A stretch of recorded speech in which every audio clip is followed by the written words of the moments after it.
मुझे रास्तों का अंदाजा नहीं था। हम मुख्तलिफ सड़कों पर घूमते रहे। मैं वक्फे वक्फे से पीछे मुड़कर भी देख लेता और फिर ये देखकर चौंक गया कि दो आदमी रत्ना और शशावरी का पीछा कर रहे थे। मैं उन्हें एक दो मर्तबा पहले भी देख चुका था मगर ज्यादा तवज्जो नहीं थी। अब मुझे यकीन कर लेना पड़ा कि वो रत्ना और शशावरी का पीछा ही कर रहे थे। वो दोनों सूरतों से ही छटे हुए बदमाश लगते थे। मुझे अंदाजा लगाने में दुश्वारी पेश न आई कि वो रत्ना और शशावरी को अकेली समझकर उनके पीछे लगे थे और उन्हें अभी तक कुछ करने का मौका नहीं मिला था। इन गुंडों की किसी भी वक्त पिटाई की जा सकती थी, लेकिन इसमें मुझे भी मुदाखलत करनी पड़ती। मामला संगीन नौयत इख्तियार कर जाता तो बात पुलिस तक पहुंच सकती थी और इस तरह मजीद गड़बड़ होने का अंदेशा था। इसलिए मैंने सोचा कि इन गुंडों से उलझे बगैर निकलने की कोशिश की जाए। मुझे किसी ऐसी जगह की तलाश भी थी जहां हम तीनों इकट्ठे हो सकें। शहर में पुलिस अगरचे अपनी सरगर्मियों में मसरूफ थी, लेकिन हमें अभी तक किसी परेशानी का सामना नहीं करना पड़ा। लेकिन फिर अचानक ही यूं लगा जैसे शहर में भौंचाला गया हो। पुलिस की गाड़ियां तेजी से इधर उधर दौड़ती नजर आईं। आगे एक चौराहे पर पुलिस की एक पार्टी ने गाड़ियों की चेकिंग शुरू कर दी। बाज राहगीरों को भी रोककर पूछगिछ की जा रही थी। मैं नारियल का पानी बेचने वाले एक ठेले के पास रुक गया। ठेले वाले ने एक नारियल में स्ट्रॉ लगाकर मेरे हाथ में थमा दिया। मैं वहीं खड़ा चुस्कियां लेने लगा। इस दौरान रत्ना और शशावरी भी वहां पहुंच गईं। उन्हें यकीनन प्यास लग रही थी। वो भी एक एक नारियल लेकर कदरे अलग हट कर खड़ी हो गईं। ठेले वाले ने पूछा, ये दोनों तुम्हारे साथ हैं? मैंने नफी में सर हिलाया, कहा नहीं। पीछे से आवाज आई, अरे घबराते क्यों हो भाया, इन दोनों लौंडियों के पैसे हम देंगे। ये आवाज सुनकर मैंने गर्दन घुमाई। वो दोनों गुंडे ठेले के करीब पहुंच गए थे और ये जुमला लंबे बालों वाले ने कहा था, जिसके बाहर निकले हुए दांत बिल्कुल पीले हो रहे थे और फासला होने के बावजूद उसके मुंह से बदबू आ रही थी। वो दोनों भी नारियल लेकर पीने लगे। इस दौरान पुलिस इस तरफ निकल आई। शशावरी नारियल पी चुकी थी। उसने ठेले वाले को पैसे देना चाहे तो लंबे बाल वाले ने उसका हाथ पकड़ लिया। वो दांत निकालते हुए बोला, अरे रहने दो, तुम्हारे पैसे हम दे देंगे। शशावरी गुर्राई, छोड़ो मेरा हाथ। वो ढिठाई से बोला, ये हाथ तो अब कोई नहीं छुड़ा सकता जाने मन। उसने अपने पीछे पुलिस वालों को नहीं देखा था। मेरा फिलहाल मुदाखलत करने का कोई इरादा नहीं था, इसलिए खामोश खड़ा नारियल के पानी की चुस्कियां लेता रहा। शशावरी एक बार फिर गुर्राई और अचानक ही दूसरे हाथ से उस गुंडे के मुंह पर थप्पड़ रसीद कर दिया। उस गुंडे के मुंह से एक गलीज गाली निकली। बोला, अबे तेरी तो। तभी आवाज आई, ए क्या हो रहा है? ये आवाज सुनकर गुंडे ने पीछे गर्दन घुमाई और पुलिस वालों को देखकर उसकी हवा निकल गई। उसने शशावरी का हाथ छोड़कर एक तरफ दौड़ लगा दी। दूसरा साथी भी भाग खड़ा हुआ। एक पुलिस वाला उनके पीछे लपका, लेकिन वो दोनों हवा हो गए। दूसरे पुलिस वाले ने शशावरी को घूरा। बोला, तुम लोग कौन हो और तुम्हारे साथ कौन है? वो बोली, गांव से आई हूँ सौदा लेने के लिए। हमारे साथ कोई मर्द होता तो इन हराम के पिल्लों को हमारे करीब आने की हिम्मत न होती। पुलिस वाला रत्ना की तरफ मुतवज्जे हो गया। बोला, इस थैले में क्या है? रत्ना ने उसे घूरा। बोली, ए हम चोर हैं क्या? उन हराम के पिल्लों को तो पकड़ नहीं सके, हमसे सवाल जवाब कर रहे हो। पुलिस वाला बोला, तुमको ले जाकर बंद कर दूंगा। मैंने उस पुलिस वाले को बाजू से पकड़ा और कहा, जाने भी दो हुक्म। उसे ठेले के आगे ले गया।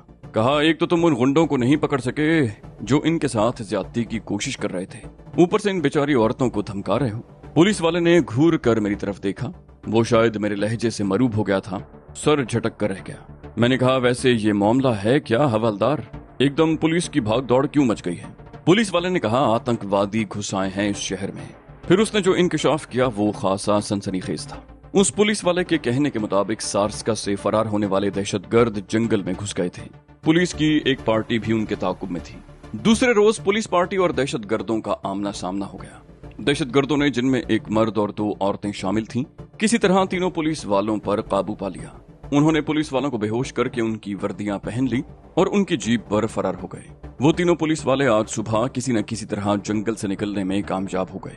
जंगल से 2-3 कोस दूर भवनपुर नामी बस्ती के करीब खेतों में एक कुटिया में उन्हें पुलिस वालों की तीनों वर्दियां मिल गईं। वो लोग बस्ती में दाखिल हुए। बस्ती वालों ने उन्हें आतंकवादी समझकर पकड़ लिया। वो यकीन दिलाने की कोशिश करते रहे कि वो पुलिस के आदमी हैं, मगर बस्ती वालों ने उनकी एक नहीं सुनी और मारपीट कर रस्सियों से बांध दिया और कोटपुतली के थाने में इत्तला कर दी। पुलिस की एक पार्टी फौरन ही भवनपुर पहुंच गई। तब वहां एक और इंकिशाफ हुआ। गांव के मुखिया ने बताया कि 2 दिन पहले 2 औरतें और एक आदमी जो पुलिस की वर्दी में था, पुलिस की जीप पर जंगल से बरामद हुए थे। उन्होंने मुखिया को बताया कि वो जंगल में डाकुओं का ताकुब कर रहे थे और फिर सारी बात खुल गई। मुखिया ने बताया कि वो उन लोगों को कोटपुतली में अपने भाई के घर छोड़ गया था। पुलिस ने उसके भाई पर्वत सिंह के घर पर छापा मारा जिसने ये इंकशाफ किया कि वो लोग 2 घंटे पहले यहाँ से निकले हैं। पुलिस ने परबत सिंह को भी हिरासत में ले लिया और शहर भर में उन तीनों को तलाश किया जा रहा है, एक मर्द और 2 औरतें। पुलिस वाला बोला, हमें भी उन्हीं की तलाश है भाया, हम का मिल जावे तो अपनी किस्मत बदल जावे, पर अपनी किस्मत ऐसी कहा। मैंने कहा, बाज़ औक़ात किस्मत की देवी करीब से आकर गुजर जाती है, हो सकता है वो लोग तुम्हारे आसपास कहीं मौजूद हों और तुम उन्हें पहचान न सके हो। पुलिस वाले ने कहा, हाँ ये भी ठीक है। ये कहकर वो उस तरफ चला गया जिस तरफ उसका साथी गुंडों के पीछे गया था। मैंने रत्ना और शशावरी को इशारा किया और फिर हम तीनों इकट्ठे ही एक तरफ चल पड़े। थैले वाला मानी खेज नजरों से हमारी तरफ देख रहा था। अगले मोड़ पर पहुंचकर मैंने पीछे मुड़कर देखा। वो दोनों पुलिस वाले वापस आकर ठेले वाले से कुछ पूछ रहे थे और ठेले वाला उन्हें इशारा करते हुए कुछ बता रहा था। मैंने मुड़ते हुए कहा, फूट लो यहाँ से, उन्हें शुबा हो गया है। वो ठेले वाले से हमारे बारे में पूछ रहा था। हम तीनों तेज तेज चलते हुए एक तंग सी गली में दाखिल हो गए और फिर मुख्तलिफ गलियों में होते हुए उस छोटे से मैदान में आ गए जहाँ मछली मंडी लगी हुई थी। 2 रोज पहले मुखिया हमें सबसे पहले यहीं लेकर आया था और व्यापारी से मछलियों का सौदा करने के बाद परबत सिंह की तरफ ले गया था। घास फूस के छप्पर और तरपालों वगैरह के साइबान थे जिनके नीचे तख्तों पर दुकानें लगी हुई थी। सुबह यहाँ माल आता था, दोपहर तक मंडी लगी रहती थी। आम ग्राहकों के लिए तो दुकानें दिन भर लगी रहती थीं और शहर के मुख्तलिफ इलाकों के लोग ताज़ा मछली खरीदने के लिए यहाँ आते थे। दुकानों की 3-4 गलियां सी बन गई थी, खासा रश था। मछली की बू से दिमाग फटा जा रहा था। हम तीनों लोगों के बीचों बीच रास्ता बनाते हुए चलते रहे। मेरा ख्याल था कि हम मछली मंडी की दूसरी तरफ निकलकर किसी और इलाके में निकल जाएंगे। आगे गलियों का एक चौराहा सा बन गया था। मैं वहां से सीधा आगे निकल गया। अभी 2-3 कदम ही बढ़ा था कि रत्ना ने मेरा हाथ पकड़ कर रोक लिया। मैंने सवालिया निगाहों से उसकी तरफ देखा। कहा, क्या बात है? उसने दाईं तरफ गली में इशारा किया। बोली, उस तरफ देखो, वो सुमित्रा है ना, वो उस तरफ नीली साड़ी में। नीली साड़ी वाली उस औरत का रुख दूसरी तरफ था। शायद रत्ना ने करीब से गुजरते हुए उसे देख लिया था। मैं अपनी जगह पर खड़ा रहा। वो औरत जैसे ही मुड़ी मेरी आंखों में चमक सी उभर आई। वो सुमित्रा ही थी। उसने तिनकों की एक टोकरी हाथ में लटका रखी थी। मैं तेज तेज कदम उठाता हुआ उसके करीब पहुंचा। मुझे अचानक ही अपने सामने देखकर एक लम्हे को उसके चेहरे के तासुरात बदल गए और फिर दूसरे ही लम्हे उसकी आंखों में भी चमक उभर आई। उसने शशावरी और रत्ना की तरफ देखा मगर ज्यादा गर्मजोशी का इजहार नहीं किया। उसने बड़बड़ाने वाले अंदाज में कहा, मेरे पीछे पीछे आ जाओ, और टोकरी संभाले तेज तेज कदम उठाती हुई एक तरफ चल पड़ी। हम भी कुछ फासला देकर एक दूसरे के पीछे चलते रहे। मछली मार्केट की पिछली तरफ कई गाड़ियां खड़ी थीं। सुमित्रा एक सफेद कार के करीब रुक गई। पर्स में से चाबी निकालकर पहले ड्राइवर साइड का दरवाजा खोला और फिर अंदर बैठकर दूसरे दरवाजे भी अनलॉक कर दिए।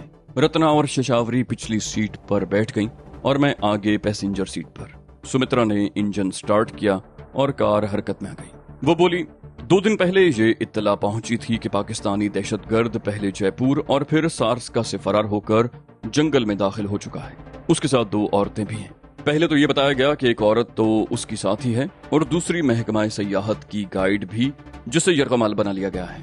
लेकिन अगले रोज ये खबर आई कि वो गाइड भी उनके साथ मिली हुई है और फरार का सारा मंसूबा उसी ने तैयार किया था। जयपुर और सारस्का में उसके कुछ साथी पकड़े गए हैं। सुमित्रा कार को किसी बड़ी सड़क पर लाने की बजाय गलियों ही गलियों में ले जा रही थी जहां रोके जाने का एहतमाल नहीं था। बोली, ये खबर सुनकर तो मैं परेशान हो गई। मेरा ख्याल था कि तुम लोग हिंदुस्तान से जा चुके होगे। बहरहाल मुझे परेशानी इस बात की थी कि अगर तुम लोग जंगल के खूनी दरिंदों से बच गए तो पुलिस के हाथ लग जाओगे, क्योंकि पुलिस ने जंगल से कोटपुतली की तरफ आने वाले तमाम रास्तों की नाकाबंदी कर रखी है। और अभी कुछ देर पहले ही मैंने मछली मंडी में ये खबर सुनी है कि तुम लोग इस शहर में दाखिल हो चुके हो। मैंने कहा, हाँ, हम 2 दिन पहले यहाँ आ गए थे। कल हमने तुम्हें कार में देखा था और मैं पुकारता रहा, लेकिन तुम्हारी कार निकल चुकी थी। सुमित्रा ने कहा, ओह, कहाँ देखा था? मैंने कहा, जगह तो मुझे याद नहीं, मगर तुम्हारी कार एक ट्रैफिक सिग्नल पर खड़ी थी। मैं देखकर तुम्हारी तरफ लपका तो सिग्नल खुल गया और तुम्हारी कार तेजी से आगे निकल गई। और आज तो हम बाल बाल बचे हैं। अगर हम घर पर होते तो अब तक सलाखों के पीछे बंद हो चुके होते। पुलिस के पहुंचने से सिर्फ 2 घंटे पहले वहां से निकल गए। अच्छा हुआ तुम मिल गई, वरना आज कोई महफूज जगह तलाश करने में खासी दुश्वारी पेश आती। सुमित्रा ने इस मर्तबा कोई बात न की। सामने एक बड़ी सड़क थी। क्रॉस करती हुई जेली सड़कों से वहां एक छोटा सा चौराहा बन गया था, मगर वहां कोई ट्रैफिक सिग्नल नहीं था। सुमित्रा ने कार की रफ्तार कम की, दाएं बाएं देखा और बड़ी सड़क क्रॉस करती हुई दूसरी तरफ की जेली सड़क पर निकल आई। ये शहर का शुमाली इलाका था। यहाँ आबादी टीलों पर मुश्तमिल थी। छोटे बड़े बंगले थे जो एक दूसरे से काफी फासले पर थे।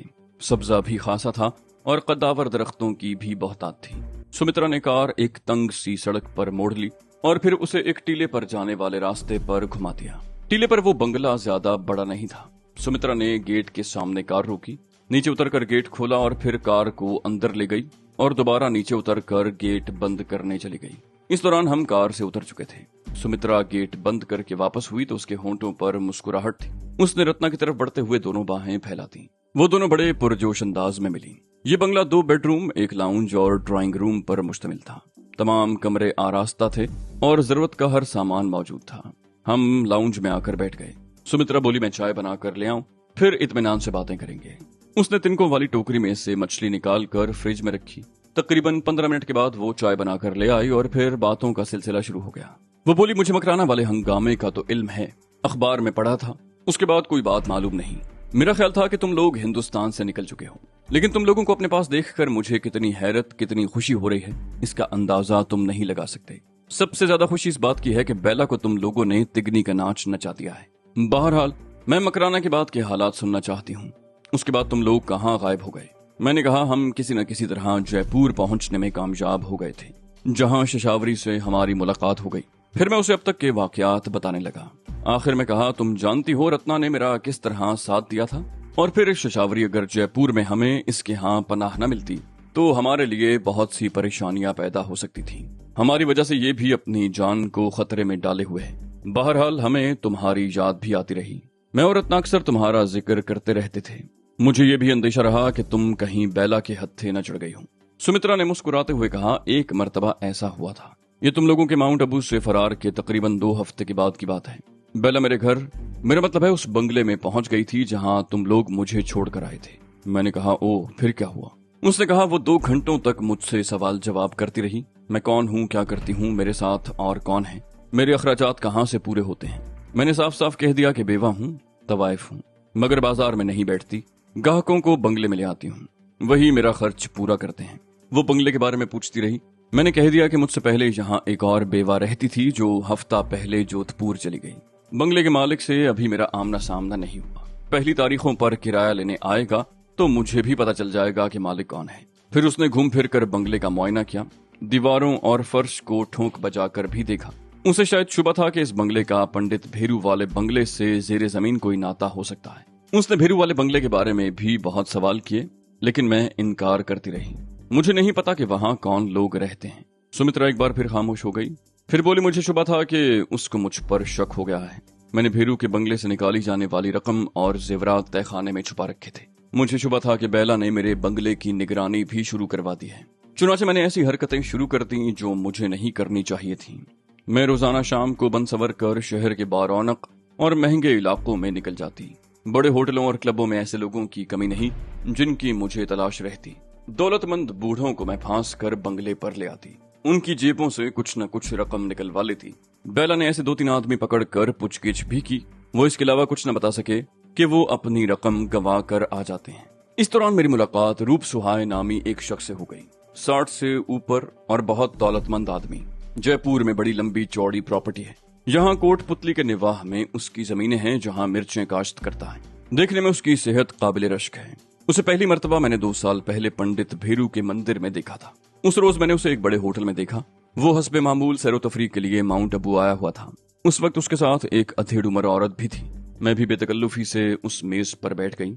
रूप सुहाय ने मुझे देखकर उस औरत को भगा दिया और फिर मैं उसे बंगले पर ले आई और फिर वो मेरे पास आने लगा। उसने मुझे पेशकश भी की कि वो हर महीने मुझे एक माकूल रकम अदा कर दिया करेगा। मैं माउंट अबू से निकलना चाहती थी। मैंने फौरन हामी भर ली।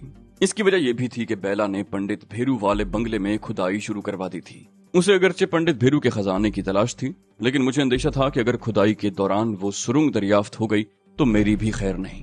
रूप सुहाय की वजह से मुझे वहां से निकलने का मौका मिला और मैंने उससे पूरा फायदा उठाया। मैंने तमाम नकदी और जेवरात एक सूटकेस में पैक करके उन पर अपने चंद जोड़े कपड़ों के डाल दिए और रूप सुहाय ही की गाड़ी में वहां से निकल आए। मैं अकेली होती तो शायद कुछ दुश्वारी पेश आती, मगर रूप सुहाय के साथ ने सारी मुश्किलात हल कर दी। रूप सुहाय ने मुझे 2 दिन जयपुर के एक होटल में रखा। जयपुर का वो 4 स्टार होटल भी उसकी मिल्कियत है। 2 दिन के बाद मुझे कोटपुतली ले आया। मैं चंद रोज यहाँ से 10-15 मील दूर उसके फार्म हाउस में रही, लेकिन वो जगह मुझे पसंद नहीं आई। तब रूप सुहाय ने मुझे ये मकान ले दिया। इत्तेफाक से इस मकान में एक तहखाना भी है। मैंने अपना सूटकेस उस तहखाने में छुपा रखा है। ये कार भी मुझे रूप सुहाय ने ही लेकर दी है। मुझे यहाँ आए हुए तकरीबन 1 महीना हो चुका है। मेरी देखभाल के लिए मुलाजिमा भी थी, जिसे 2 दिन पहले मैंने निकाल दिया। मैं यहाँ से जाना चाहती हूँ, लेकिन अभी तक ये तय नहीं कर पाई कि कहाँ जाऊँ और क्या करूँ। मेरे पास अगरचे दौलत की कमी नहीं है, मैं सारी जिंदगी आराम से गुजार सकती हूँ, लेकिन मैं दुनिया को बहुत अच्छी तरह देख चुकी हूँ। अकेली जहाँ भी जाऊंगी मुश्किलात से 2-4 रहूंगी। अब मेरी खुशकिस्मती है कि तुम लोग आ गए हो सकता है तुम लोगों के साथ ही किसी तरफ निकल जाऊं। मैंने उसके खामोश होने पर कहा, हम कोई प्रोग्राम बनाएंगे मगर इत्मीनान से। फिलहाल तो भूख से जान निकली जा रही है, और तुम जानती हो कि पेट खाली हो तो ढंग की कोई बात दिमाग में नहीं आती। वो मुस्कुराते हुए बोली, ओह मैं तो भूल ही गई थी कि खाना भी खाना है, बस चंद मिनट लगेंगे। कल रात मैंने पनीर और पालक के कोफ्ते बनाए थे, वही निकाल लेती हूँ, मछली रात को बनाएंगे। वो किचन में गई तो रत्ना भी उसके पीछे चली गई। खाना आधे घंटे के बाद तैयार हो सका था। खाने के दौरान भी हम पुरानी बातें करते रहे। खाने के दौरान ही एक बार फिर रूप सुहाय का जिक्र आ गया। मैंने सुमित्रा से कहा, ऐसी सूरत में जब रूप सुहाय यहाँ आता रहता है, हमारा यहाँ रहना खतरनाक नहीं होगा? सुमित्रा ने कहा, अब तक वो सिर्फ 1 मर्तबा ही यहाँ आया है। आजकल वो जयपुर में है, अगले हफ्ते वो यहाँ आएगा। आने से पहले मुझे टेलीफोन पर इत्तला देगा, और मेरा ख्याल है कि उसके आने से पहले मैं कोई बंदोबस्त कर लूंगी। मैंने पूछा, मसलन कैसा बंदोबस्त? वो बोली, हमारे पड़ोस वाला बंगला खाली है, उस पर बराए फरोख्त की तख्ती लगी हुई है। जिस प्रॉपर्टी एजेंट से हमने ये बंगला खरीदा था, वो बंगला भी उसकी तहवील में है, और इत्तेफाक से उसकी एक चाबी भी मेरे पास मौजूद है। मैंने हैरत से कहा, तुम्हारे पास? सुमित्रा बोली, हाँ, एजेंट ने पहले हमें वही बंगला दिखाया था, लेकिन मुझे पसंद नहीं आया। बाद में ये बंगला आ गया जो रूप सुहाय ने खरीद लिया। रूप सुहाय के जाने के बाद वो एजेंट बाज कामों के सिलसिले में कई बार यहाँ आ चुका है। 2-3 मरतबा मुख्तलिफ पार्टियों को वो बंगला दिखाने के लिए आया तो यहाँ का चक्कर भी लगाता गया। आखिरी मरतबा वो इस बंगले की चाबियों का गुच्छा यहाँ भूल गया, जिसे मैंने गैर इरादी तौर पर छुपा दिया। उसके पास उन चाबियों की डुप्लीकेट मौजूद है, इसलिए उसे परेशानी नहीं हुई। चाबियों का वो गुमशुदा गुच्छा मेरे पास है। इस तरह किसी हंगामी सूरत हाल में वो बंगला हमारे काम आ सकता है। आओ मैं तुम्हें वो बंगला दिखाऊं। हम उठकर बाहर आ गए। सुमित्रा वाले बंगले का कंपाउंड खासा वसीउ अरीज था। नारियल के कई दरख्त थे, लॉन भी बड़ा सरसब्ज था, और फूलों के पौधों की क्यारियां भी थी। सुमित्रा ने बरामदे में खड़े होकर इशारा किया, वो सामने वाला बंगला है। वो बंगला बड़ा था, उस टीले पर तकरीबन 100 गज के फासले पर था। गेट के सामने से एक तंग सी पगडंडी उस बंगले तक चली गई थी। वैसे सड़क की तरफ आमदोरफ्त के लिए उस बंगले का रास्ता अलग था। उस इलाके में बंगले एक दूसरे से काफी फासले पर थे, और ये बात हमारे हक में बेहतर थी। हम लोगों की नजरों से महफूज रहेंगे। उस रात भी हम देर तक बातें करते रहे। सुमित्रा यहाँ से जाना चाहती थी, वो पुरसुकून जिंदगी गुजारना चाहती थी, लेकिन उसे कुछ खदशात भी थे। मैंने कहा, मेरा एक मशवरा है, यहाँ तुम्हें कोई खतरा नहीं है, तुम्हें रूप सुहाय की मदद भी हासिल है। मेरा तो मशवरा है कि तुम यहीं टिकी रहो। सुमित्रा ने कहा, तुम इन दौलतमंद लोगों को नहीं जानते, खास तौर पर रूप सुहाय जैसे बुढ़ों को। आज उसके दिल पर राज कर रही हूँ, कल कोई और उसके मन को भा जाएगी और मुझे वो अपनी जिंदगी से निकाल देगा। और फिर वैसे भी मैं जिंदगी भर किसी की रखेल नहीं रहना चाहती। मैं चाहती हूँ कि मेरा अपना घर हो, पति हो, बच्चे हों।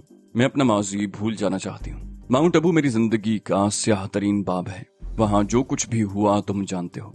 मैं बेला को धोखा देकर वहाँ से निकल तो आई हूँ, लेकिन मुझे यकीन है कि एक न एक दिन बेला को मेरी असलियत का पता चल जाएगा, और यहाँ मैं किसी चूहेदान की तरह पकड़ी जाऊंगी। मैं चाहती हूँ कि यहाँ से दूर चली जाऊं, जहाँ कोई मेरा सुराग न लगा सके, और मैं किसी खौफ के बगैर पुरसुकून जिंदगी गुजार सकूं। मैंने कहा, तो फिर अपने माँ बाप के घर क्यों नहीं चली जाती? वो बोली, मेरी माता और पिता का देहांत हो चुका है।